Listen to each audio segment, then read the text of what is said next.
Hey everybody, welcome to the Bright Builds Q&A, where I answer your questions on real estate development. Today we've got two great questions. Let's get into it. Hey, Sean, Pete here. Got a question about compensation for key employees. We have a handful of people who are key to our business and want to connect them to our successes over time. Do you have a program in place that helps compensate employees for the successes that you have in your projects? You'd like to implement something, but are struggling to come up with something that makes sense and is meaningful to our employees. Pete, thank you so much for the question, and it's a great one. It's something that everybody in real estate thinks about all the time. Everybody in real estate, well, I should say this. Most people get into real estate not for the high salaries, right? We work in an equity-driven business. This is something that when you get started, you hope to achieve down the road, get into an equity position where you actually get paid more based on the results of the project or whatever projects or business you're working on. So this is a good question that comes up a lot. I think the answer can go a couple of different ways. I think the first and the way we do it is we give equity to all of our employees. Most people don't do that. Most people are very stringent with equity. They want to wait. They only give it to senior employees. We kind of take a different approach, and I actually think it's the way to do it. Even our first year associates get an equity position in the deal. We really think that incentivizes and motivates everyone to think like an owner. It's not a large piece for the most part. It allows them to start building a balance sheet, and it allows them, I think more importantly, to feel like an owner in the projects that they're all working on. So that's how we do it. We'd like to give that piece right away and help those people get started building their wealth and building their equity, and they act like owners. So that's the way we like to do it. The other way is simply a high salary or a bonus related on a specific project.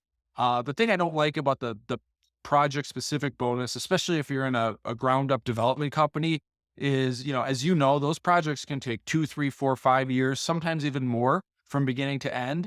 That's a really long time to wait for someone if they're waiting for a cash bonus potentially at the end of that project, or maybe even 5 years after that 5-year timeline when the project actually sells.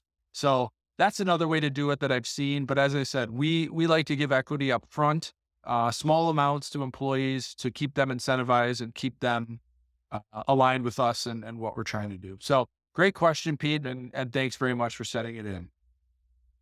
We've got a second question here from Sandy. I'm going to go ahead and read this one. How do you figure out what amenities are must-haves for your buildings? My partners and I are going back and forth over what's necessary, and it's all becoming a blur. Loving the newsletter. I want to see your projects when I'm in Minneapolis. Sandy. Sandy, thank you for the kind note. Love to have you. If you ever come to Minneapolis, definitely hit me up. We love showing off our projects and would be happy to take you through sometime. Amenities, are a crucial part of most apartment developments. As the cycle wears on, there's what's called an amenity war. People start to, one up on amenities and what amenities we use. And I totally understand how it becomes a blur. It is really confusing. So the way we think about it, or the way I think about it is this. I get to know my market really well. What are the other buildings in the market? Who are the competitive properties? And what sort of amenities do they have? So that's one bucket. The second bucket is, who do I think my tenant's going to be? That's super important because you're going to want, or different tenants are going to want different types of amenities.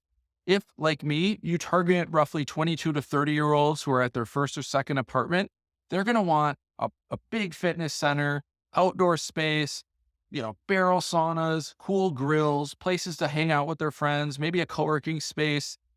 You contrast that to maybe you're building a senior housing development, or you're building a high-end luxury product, boutique product, 20 to 30 units focused on folks that can pay a very high rent each month. You might take out the barrel saunas and you might take out the outdoor activities, and it might be more of you might be putting in a library or coffee service or other things like that. So that's what I would focus on, Sandy, if I'm trying to think about amenities, those two buckets. One, what do the competitors have? And I would, when I look at those, I want to think, how can I be a little bit different? How can I offer what they have, but also How can I twist that a little and offer a couple of things to make my building unique and stand out? And then, as I said, second bucket, who is your tenant? And really try to think through, what does that person want? And why would this person live in the building? And what are they looking for?